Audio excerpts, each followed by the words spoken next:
Bonjour, aujourd'hui nous allons parler du signe du cancer, qui est certainement votre signe si vous regardez cette vidéo, ou votre ascendant peut-être.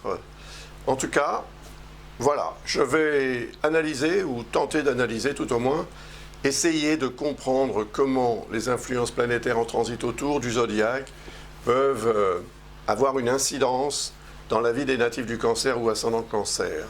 C'est intéressant parce qu'il y a quand même des configurations qui vont jouer à la fois en votre faveur et d'autres plus ou moins contraires à vos comment dirais-je, à vos projets peut-être, à vos désirs en tous les cas.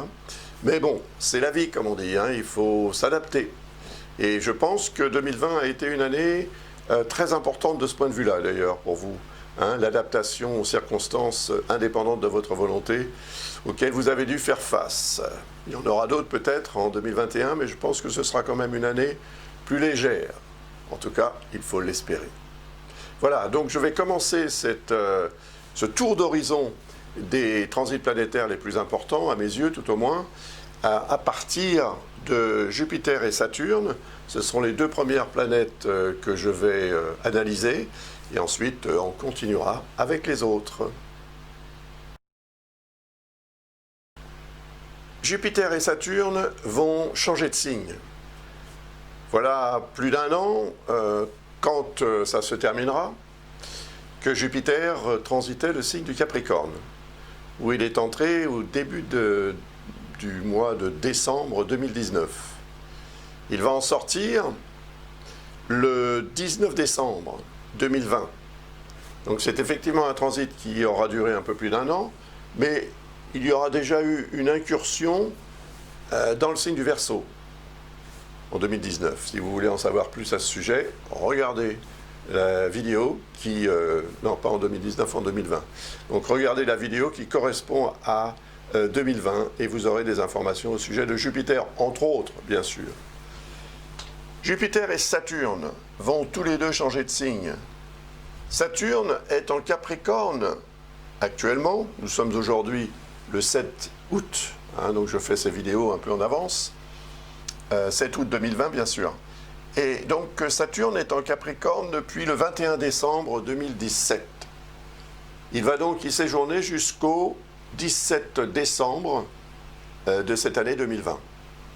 Pour ensuite s'engager dans le signe du Verseau, bien évidemment, où il séjournera jusqu'au mois de mars 2023.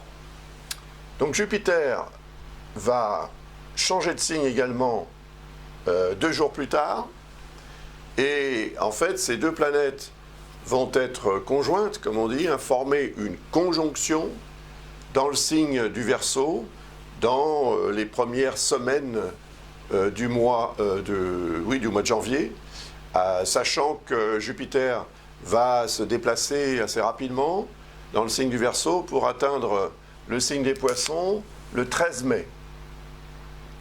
Mais il n'y restera que jusqu'au 29 juillet, car il va subir ce qu'on appelle un phénomène de rétrogradation apparente qui va le ramener dans le signe du Verseau, et il en sortira définitivement, si on peut dire, à partir du 29 décembre. Donc, en fait, cette incursion dans le signe des Poissons doit être considérée comme un événement très important pour vous, parce que le signe des Poissons est un signe d'eau, tout comme le signe du Cancer, ce qui veut dire que le transit de Jupiter en Poissons va former ce qu'on appelle un trigone avec votre signe, qui est un lien particulièrement harmonique et prometteur en termes d'évolution et d'amélioration à différents niveaux.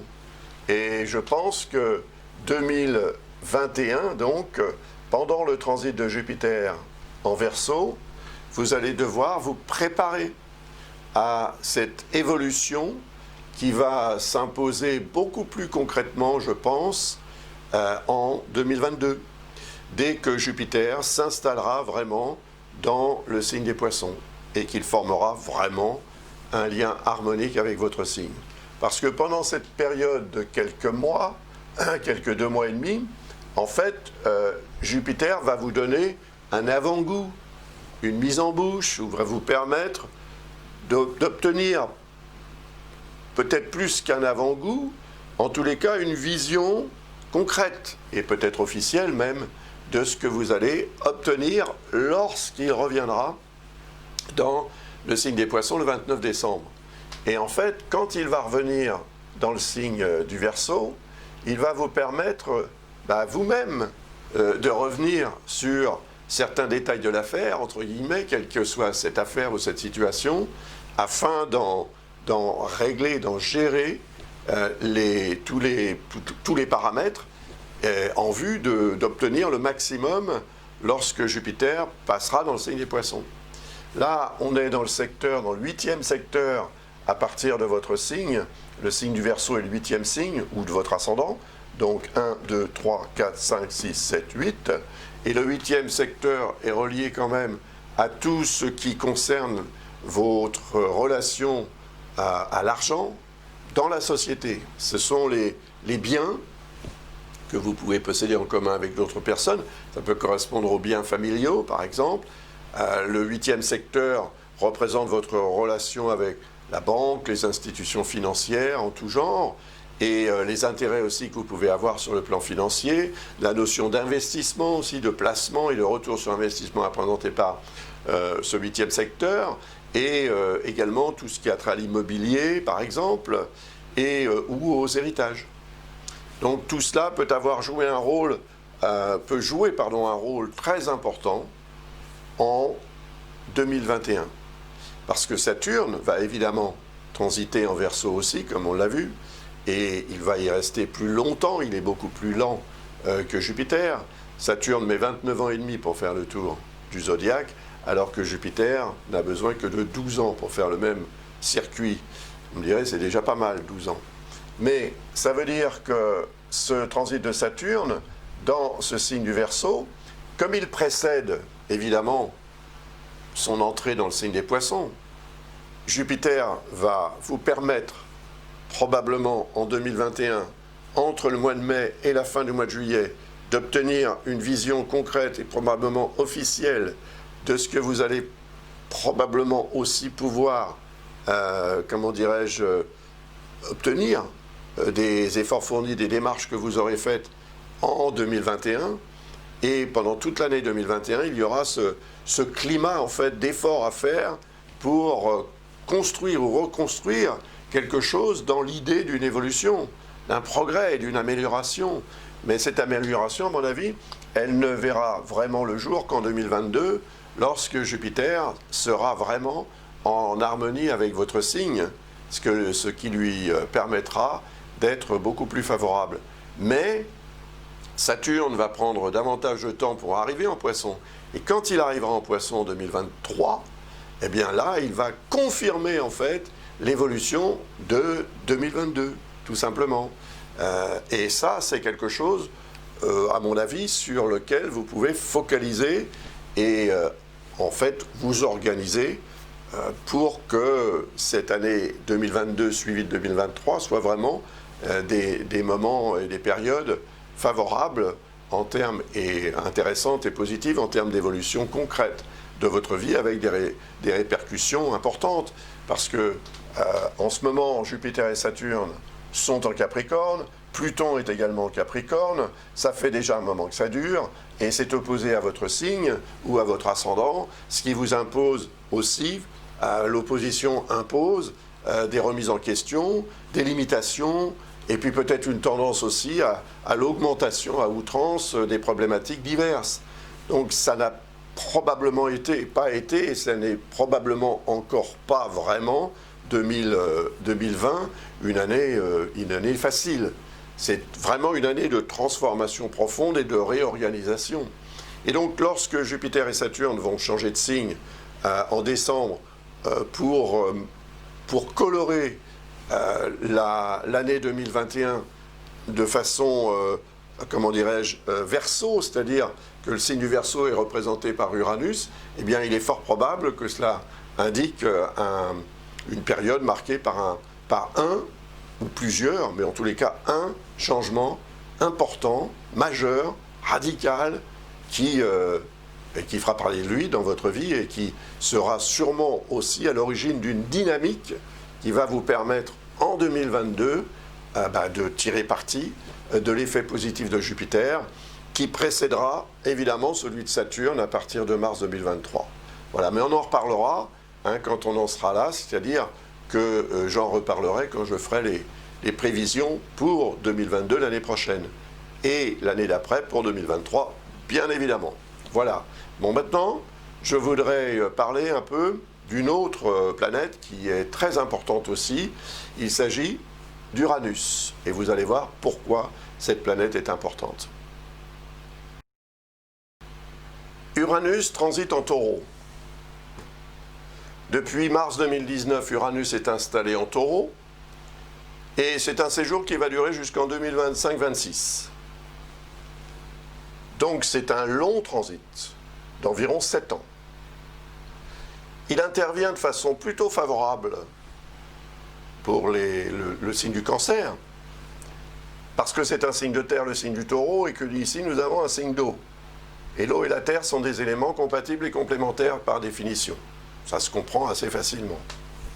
Donc Uranus favorise aussi, et je pense que ça a dû intervenir de façon tout à fait intéressante en 2020, actuellement donc, parce que Uranus augmente vos capacités d'adaptation, augmente peut-être même l'originalité, l'inventivité que vous pouvez mettre au service de ce qu'il y a en fait à changer ou de ce qui change dans votre vie indépendamment de votre volonté.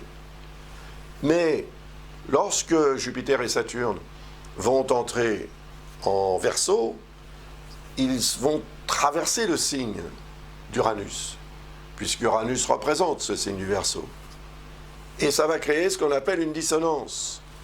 Cette dissonance, elle est représentée par une ligne rouge que je vais tracer, avec donc Jupiter et Saturne, pardon, c'est pas ici, c'est ici. Jupiter et Saturne, qui, en fait, étant dans le signe d'Uranus, sont soumis à l'influence d'Uranus.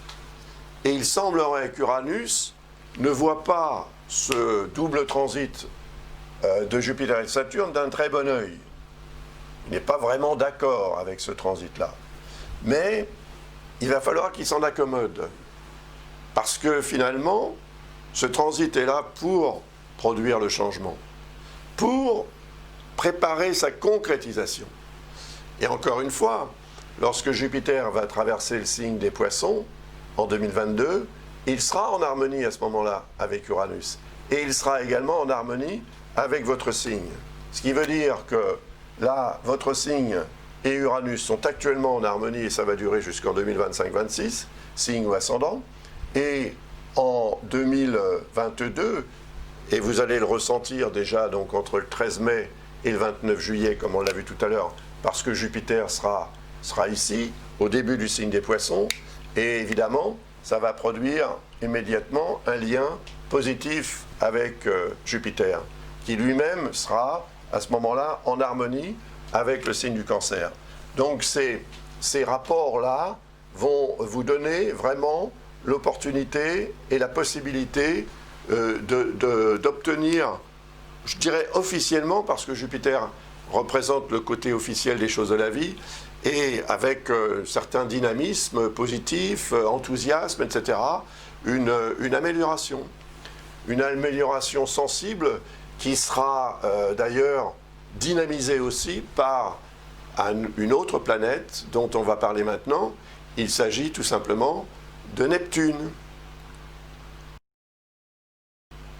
Neptune est en Poisson. Neptune est en Poisson depuis 2012. Et c'est sûr que ça a un effet plutôt positif dans votre vie. Neptune représente l'intuition, la sensibilité, le sixième sens, l'inspiration aussi. C'est également la connexion qu'on a tous plus ou moins avec la dimension spirituelle, avec l'invisible, avec l'astral. C'est vraiment la subtilité de l'âme que représente Neptune. Il représente aussi les rêves, les espoirs, les illusions également. Neptune, en Poisson, est évidemment en harmonie avec le signe du Cancer. C'est un signe d'eau, le signe des Poissons, signe d'eau. Et en harmonie avec le signe du Taureau, signe de terre. Donc, il est là pour quand même favoriser l'idée qu'un changement positif, qu'une amélioration, qu'une évolution est possible. Et ça, vous allez je pense, vous en rendre compte, je l'espère tout au moins, en prendre conscience et peut-être même connaissance entre le 13 mai et le 29 juillet. Mais ensuite, c'est vrai qu'il faudra peut-être revenir sur certains aspects de la situation du projet ou du contrat même éventuellement, parce que plus vous aurez fait les choses de façon rationnelle et officielle, donc dans les règles de l'art, si vous voulez, plus les résultats que vous obtiendrez l'année d'après, lorsque Jupiter transitera en Poisson, il va rejoindre Neptune, bien évidemment, et là, ça va vous donner vraiment un élan considérable. C'est peut-être l'année d'une réalisation de très haut niveau, la réalisation d'un rêve, d'un idéal, l'atteinte d'un sommet, c'est possible. Et ça, c'est très représentatif, évidemment, de ce transit de Jupiter par rapport à Neptune. C'est pas pour tout de suite, mais voilà, je pense que 2021 serait pour vous une année de préparation, d'organisation à ce que 2022 peut vous apporter, suivi évidemment de 2023, 2024, parce que évidemment Saturne qui va transiter en Poisson, ça va durer plus longtemps. C'est un transit qui dure 2 ans et demi. Donc il sera pendant 2 ans et demi à partir de 2023 en harmonie avec votre signe, votre ascendant, proche de Neptune, en accord aussi avec Uranus, qui sera toujours en Taureau à cette époque. Donc voilà, il y a une évolution en cours, et il ne faut pas la laisser se disperser. Il faut vraiment focaliser sur ce que vous voulez obtenir, ou ce que vous avez à gérer, à régler, à résoudre ou à réparer, pour pouvoir vraiment en profiter lorsque les configurations seront définitivement beaucoup plus positives d'une façon générale. La problématique, si on veut parler d'une problématique, pourquoi pas, c'est que Jupiter et Saturne en Verseau forment ce qu'on appelle un quinconce avec le signe du Cancer.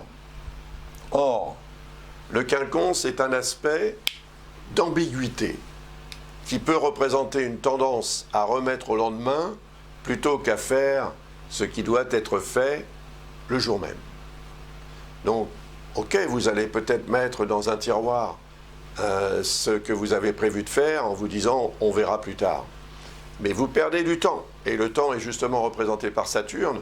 Donc, certes, lorsque Jupiter sera en accord avec votre signe ou votre ascendant, ou Saturne et Saturne plus tard, eh bien, une évolution de toute façon se remarquera, mais elle n'aura rien à voir avec ce que vous obtiendrez si vous profitez de 2021 pour agir et faire officiellement, réellement, ce qui doit être fait quand ça doit être fait, et pas après. Donc ça, ce sera probablement une mission à accomplir quand même, ou un challenge, hein, comme on dit, à gérer, à surmonter pendant cette année 2021. Parce que 2020 aura été, elle n'est pas terminée, aura été une année quand même costaud, on peut le dire, à toutes sortes de niveaux. Il est possible qu'un relâchement se manifeste en 2021. Ce serait dommage, parce qu'effectivement, c'est plutôt lorsque vous allez être débarrassé, entre guillemets, de ces deux planètes, Jupiter et Saturne, opposées à votre signe, que vous allez pouvoir entrer dans, ou rentrer dans l'action, en mode action et réalisation. À vous de voir ce que vous faites de cette information. Moi, je ne fais que vous signaler une météo. Je vais maintenant vous parler de l'astéroïde Chiron. Chiron est en Bélier. Il est en Bélier, ici, depuis 2018. C'est un transit assez lent aussi, puisqu'il va durer près de 8 ans. Il se terminera en 2026. Le signe du Bélier est un signe de feu. Je vous en ai parlé l'année dernière, pour 2020, pour 2019, évidemment également. Les signes de feu ne sont pas vraiment amis avec les signes d'eau. Mais ça ne veut pas dire qu'un Bélier ne peut pas vivre avec un Cancer, ou inversement, évidemment. C'est juste au niveau de la symbolique, des éléments. C'est difficile de mélanger de l'eau et du feu. Bon, on peut y arriver, mais c'est compliqué. Donc, malgré le fait que l'eau et le feu cohabitent sur cette planète, cette cohabitation n'est pas 100% sans problème. Donc, Chiron en Bélier met l'accent, par rapport au signe du Cancer, sur l'état de santé. Donc, où il s'agit de la santé en tant que telle, donc votre santé physique, physiologique, il peut aussi s'agir de la santé morale, psychologique, et ou la santé de vos affaires. Ce signe ici est le 10e à partir du signe du Cancer. 1, 2, 3, 4, 5, 6, 7, 8, 9, 10. 10e signe, 10e maison astrologique, 10e secteur du thème, qui représente la carrière, la situation, le statut social et professionnel. Donc, c'est un secteur extrêmement important qui représente aussi l'ambition de réussir, les projets importants qu'on peut avoir, la gestion des rapports avec l'autorité, etc. Donc, Chiron qui transite dans ce secteur du thème, d'abord c'est un phénomène extrêmement rare, puisque Chiron met plus de 50 ans quand même pour faire le tour du zodiaque. Donc, il est possible que ce soit la dernière fois que ça se produise, et c'est indicatif d'un moment où il faut, et c'est un moment plutôt long, puisqu'il va durer 8 ans, mais il ne sera pas évidemment aussi intense pendant 8 ans. C'est un moment qu'il faut considérer comme étant important sur le plan de la réflexion et de l'analyse, l'observation des choses telles qu'elles sont, pour que vous puissiez, en fait, comment dirais-je, en découler un diagnostic, tout comme un médecin. Donc ça peut être un diagnostic médical, évidemment, qui serait fait par un médecin si vous avez un problème de santé. Mais c'est aussi un diagnostic à faire soi-même, soit pour sa propre santé, parce qu'on est quand même capable un petit peu de faire des diagnostics de ce point de vue-là, et puis dans la vie, par rapport à votre situation, aux problèmes que vous avez à gérer, etc. Un diagnostic est toujours représenté par Chiron, qui est représentatif des questions de santé, mais qui aussi, c'est ce qu'on lit souvent à propos de Chiron, qu'il est le médecin intérieur. Donc il représente aussi notre capacité à nous auto-soigner en quelque sorte. Et là, ça veut dire que vous allez avoir un travail à faire de ce point de vue-là. Alors, 2020 est une année importante parce que la lune noire est actuellement en bélier et elle augmente le trouble dans le sens où elle représente des zones d'ombre, donc tout un tas de choses qu'on ne sait pas ou qu'on ne veut pas que vous sachiez et que vous ne voulez pas savoir aussi peut-être. Donc c'est l'inconnu et c'est peut-être aussi la crainte, la peur qui se dégage. On a souvent peur de l'inconnu. Donc 2020, oui, je pense que c'est une année un peu compliquée. Mais Chiron va continuer son périple alors que la lune noire, elle, va changer de signe pour passer en taureau, comme on va le voir tout de suite. La lune noire va passer en taureau le 23 octobre 2020, donc cette année. Elle va y séjourner plus d'un an. Pardon, pas plus d'un an, non. Elle va y séjourner jusqu'au 18 juillet 2021. Donc, elle va traverser le signe du taureau, qui est en accord ou en harmonie avec le signe du cancer, Ce qui veut dire que la zone d'ombre, les non-dits, cette notion d'inconnu et d'incertitude qui peuvent en découler, représentée par la Lune noire pendant son transit autour de Chiron actuellement, tout ça va se dissiper.